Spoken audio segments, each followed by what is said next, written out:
नमस्कार, AB star news देख रहे हैं आप और अपना यूपी लेकर हाजिर हूं मैं आपके साथ सोहन सिंह।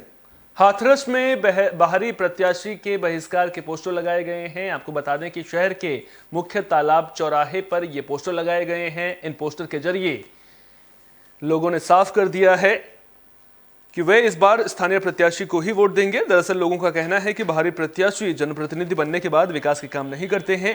इतना ही नहीं, इस दौरान मौजूदा सांसद पर भी लोगों ने जिले में विकास के काम न करने के आरोप लगाया और साफ कहा कि इस बार उन्हें स्थानीय प्रत्याशी ही चाहिए। हमारा प्रत्याशी लोकल का चाहिए जो हमारे समस्या को अच्छा, अभी तक जो है जितने प्रत्याशी रहे, क्या उनसे कोई लाभ मिला आपको? कोई जन समस्या सुनी आप? कोई लाभ नहीं हुआ, कोई लाभ नहीं होती।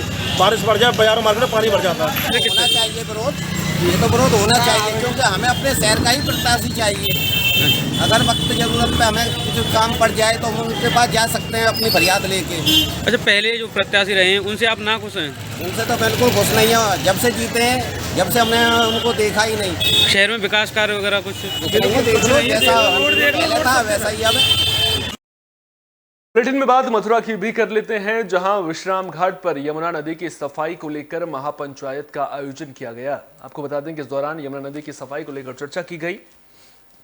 महापंचायत में श्री कृष्ण जन्मभूमि न्यास के अध्यक्ष दिनेश शर्मा ने संकल्प लिया कि जब तक यमुना नदी साफ नहीं होती तब तक वे अन्न ग्रहण नहीं करेंगे। मौके पर मौजूद सभी लोगों ने एक स्वर में कहा कि यमुना के सहारे एक नाला बनना चाहिए और बीच यमुना में खुदाई होनी चाहिए, जिससे निर्मल पानी एक और गंदा पानी दूसरी ओर हो जाएगा।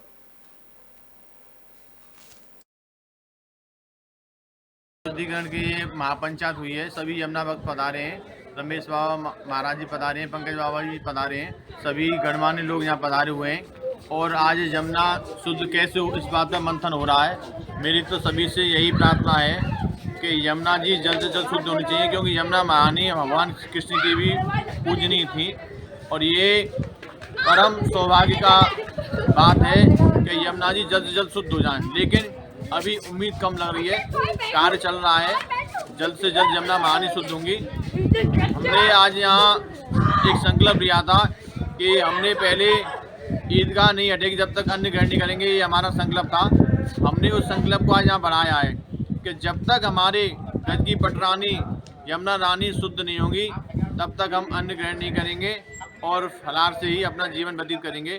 तो आप सभी संत चरणों के आशीर्वाद से ये संकल्प पूरा हो और जो नेता यमुना महारानी का भी पैसा खा गए उनको यमुना महारानी दंड देंगी, हम उनको कोई दंड नहीं दे सकते। बाराबंकी में पुलिस ने एनकाउंटर में एक बदमाश को ढेर कर दिया है। वहीं बदमाश का साथी फरार होने में कामयाब रहा। आपको बता दें कि मारे गए बदमाश करण पर 18 मुकदमे दर्ज थे। दरअसल पुलिस की टीम ने जैतपुर हैदरगढ़ लिंक रोड पर चेकिंग अभियान चलाया था। इसी दौरान बाइक सवार 2 बदमाशों को पुलिस ने रुकने का इशारा किया, लेकिन बदमाशों ने बाइक नहीं रोकी और भागने की कोशिश करने लगे। साथ ही बदमाशों ने पुलिस पर फायरिंग भी कर दी। जवाबी कार्रवाई में एक बदमाश करण गोली लगने से घायल हो गया था, जिसकी इलाज के दौरान मौत हो गई है। वहीं दूसरा बदमाश मौके से फरार हो गया है, जिसकी तलाश की जा रही है। आज लगभग 12:30 बजे जब थाना बाराबंकी सिटी की और अन्य जो हमारी टीमें हैं वो रूटीन चेकिंग में थी और वांछित अपराधियों की खोज में मामूर थी। इसी बीच एक सूचना प्राप्त हुई कि करण उर्फ छोटे, जो कि उन्नाव जनपद के कांशीराम कॉलोनी का निवासी है और इस जनपद से 2 मुकदमों में वांछित हैं, उसके ऊपर कंटिन्यू हमारी मैन की जो टीमें जो है कि वो सर्च में थी।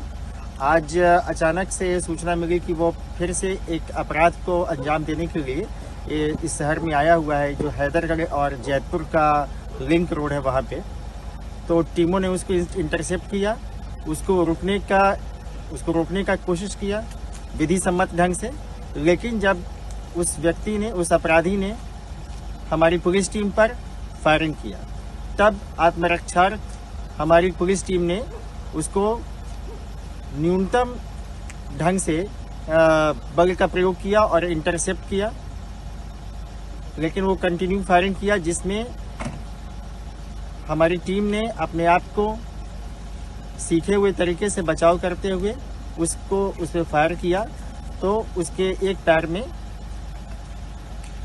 गोली लगी है, वह इंजर्ड हुआ है और उसको तुरंत समुचित चिकित्सा हेतु उसे डिस्ट्रिक्ट हॉस्पिटल भेजा गया है। अभी प्राइमरी पूछताछ में ज्ञात हुआ है कि उसके ऊपर करीबन 1 दर्जन मुकदमे हैं, जिसमें मुख्य तौर पर लूट एवं नकबजनी के मुकदमे हैं। आज कन्नौज में एंटी करप्शन टीम की कार्यशैली सवालों के घेरे में है। दरअसल anti corruption team BSA office में पहुंची थी, जहां एक बाबू को रिश्वत लेने के आरोप में गिरफ्तार किया गया था। लेकिन अब एक सीसीटीवी फुटेज वायरल हो रहा है, जिसमें नजर आ रहा है कि एंटी करप्शन टीम ने बाबू को जबरन घूस का लिफाफा पकड़ाया था और मारपीट भी की थी। इतना ही नहीं, वीडियो में टीम सीसीटीवी कैमरे का डीवीआर तोड़कर ले जाती हुई भी नजर आ रही है। बता दें कि बीएसए कार्यालय के बाबू विमल पांडे को टीम ने घूस लेते रंगे हाथ पकड़ने का दावा किया था, लेकिन अब वायरल हो रहा वीडियो कई सवाल खड़े कर रहा है। एबी स्टार न्यूज वायरल हो रहे वीडियो की पुष्टि नहीं करता है।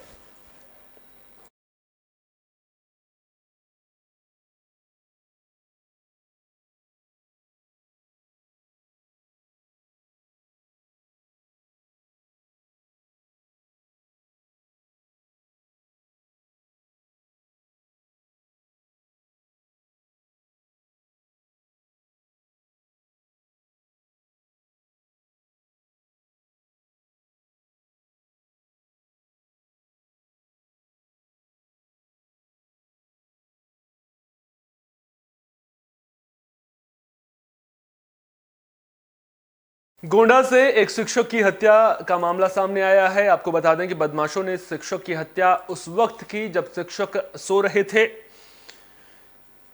वारदात को अंजाम देने के बाद बदमाश मौके से फरार हो गए। मामला छपिया थाना इलाके का है। मामले की जानकारी मिलने पर पहुंची पुलिस ने शव को कब्जे में लेकर पोस्टमार्टम के लिए भेज दिया है। मामले में एक आरोपी को पुलिस ने गिरफ्तार कर लिया है।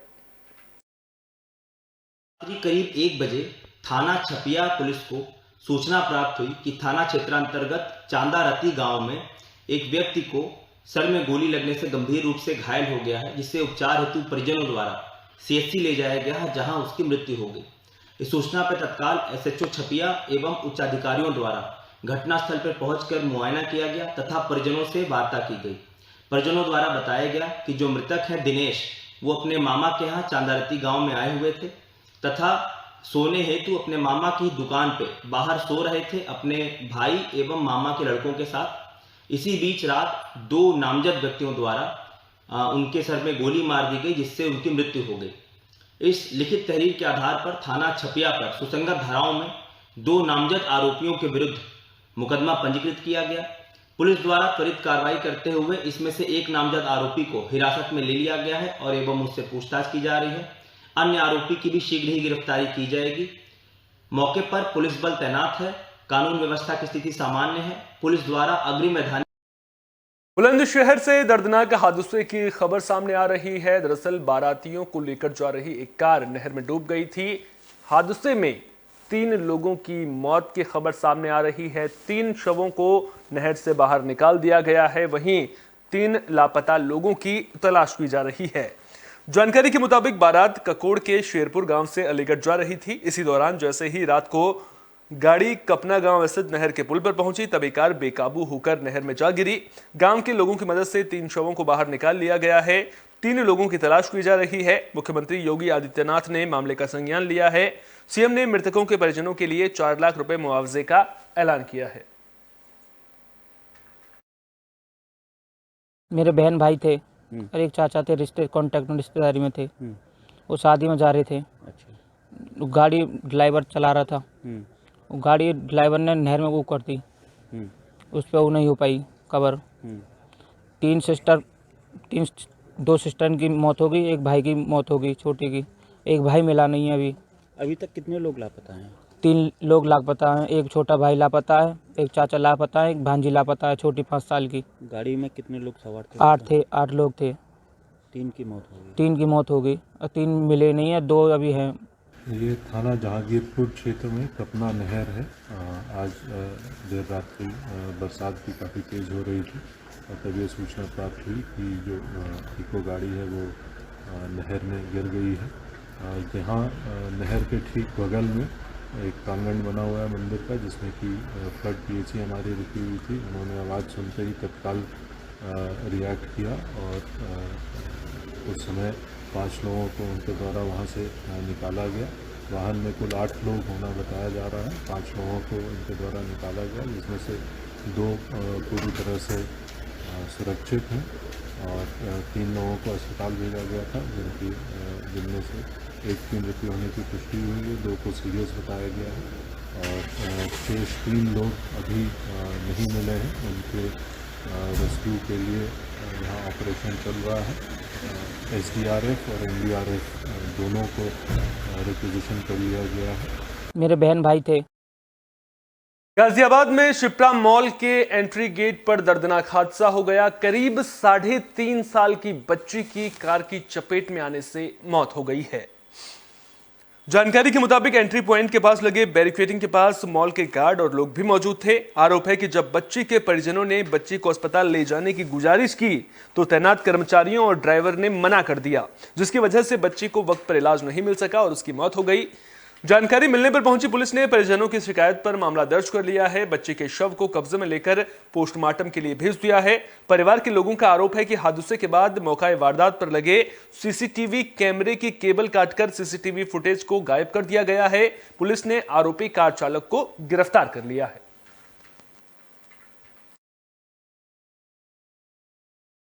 ये मेरी भांजी है, जो है मेरे लड़की है, जो है ये क्या कहते हैं, कल शिप्रा मॉल गए हुए थे, जो 2 नंबर गेट की तरफ से ये लोग जो है घर की तरफ में आ रहे थे, जो है तो वहां से एक वाइट कलर की गाड़ी आई, जो है काफी स्पीड में, जो है और बच्चे को रौंद दिया, जो है।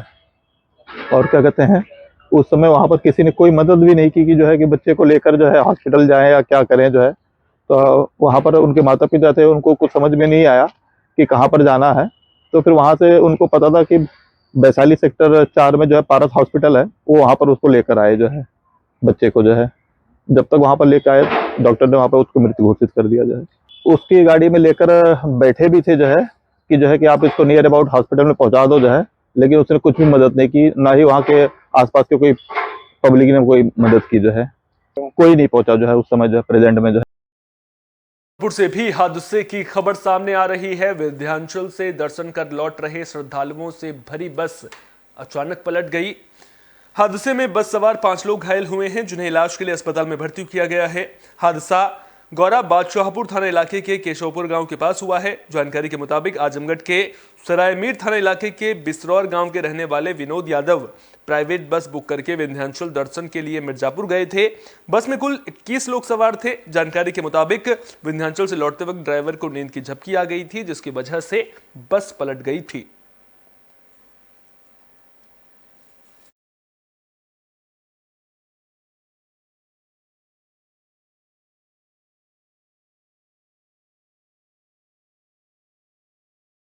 गाजियाबाद पुलिस को बड़ी कामयाबी मिली है। पुलिस ने महिला की हत्या की गुत्थी को सुलझा दिया है। मामले में 2 आरोपियों को गिरफ्तार कर लिया है।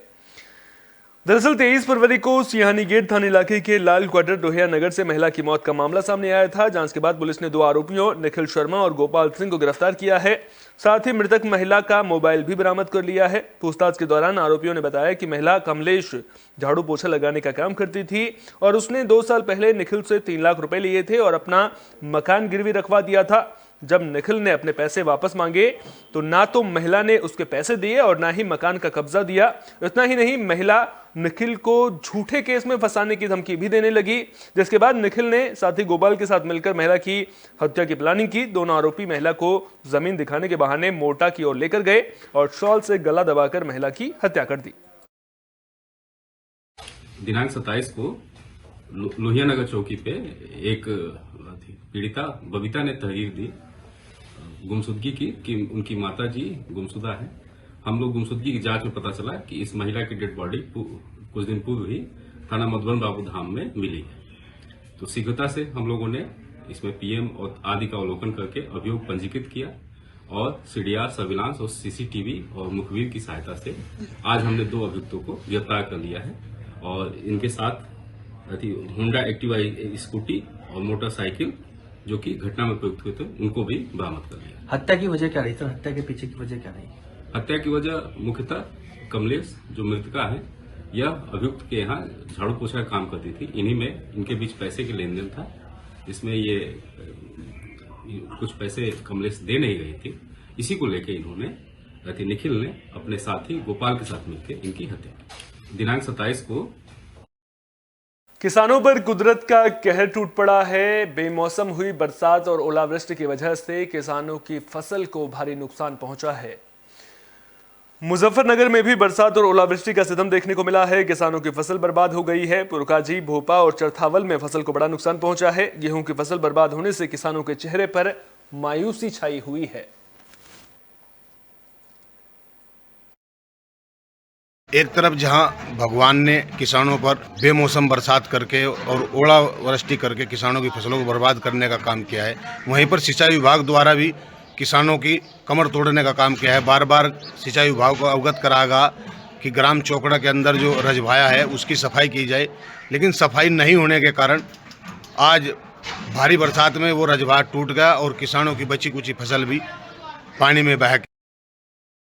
किसान हताश हैं, रोने को मजबूर हैं, क्योंकि फसल का नुकसान हुआ है। बेमौसम बारिश और ओलावृष्टि की वजह से किसानों पर कुदरत की जो मार पड़ी है उससे निकल पाना किसानों के लिए बिल्कुल भी आसान नहीं होने वाला है। आलम यह हो चुका है कि किसान भुखमरी की कगार पर खड़ा है। देखना दिलचस्प होगा कि आखिरकार किसानों की मदद सरकार किस तरह से करती है। क्या किसानों के लिए किसी तरह के मुआवजे का ऐलान किया जाता है। महोबा से भी ये तस्वीरें आप देखिए, किसानों पर कुदरत का कहर टूटा है। तेज बरसात के साथ करीब 20 मिनट तक ओले गिरे, जिसकी वजह से किसानों की फसल बर्बाद हो गई है। तो कुदरत का कहर यहां पर देखने को मिला है।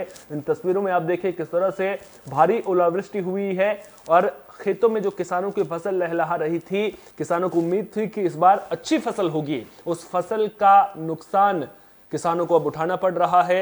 बड़ी मेहनत से अपने खून के पसीने से किसानों ने खेत में फसल उगाई थी, लेकिन जब इस तरह से मौसम का सितम किसानों को देखने को मिलता है तो कहीं ना कहीं अब प्रशासन की ओर किसान टकटकी लगाए देख रहे हैं कि किसी तरह से प्रशासन से उन तक किसी तरह की मदद पहुंचाई जा सके। इस बुलेटिन में मेरे साथ इतना ही। अपना बहुत बहुत ख्याल रखिए। देश और दुनिया की तमाम अहम खबरों के लिए देखते रहिए AB स्टार न्यूज।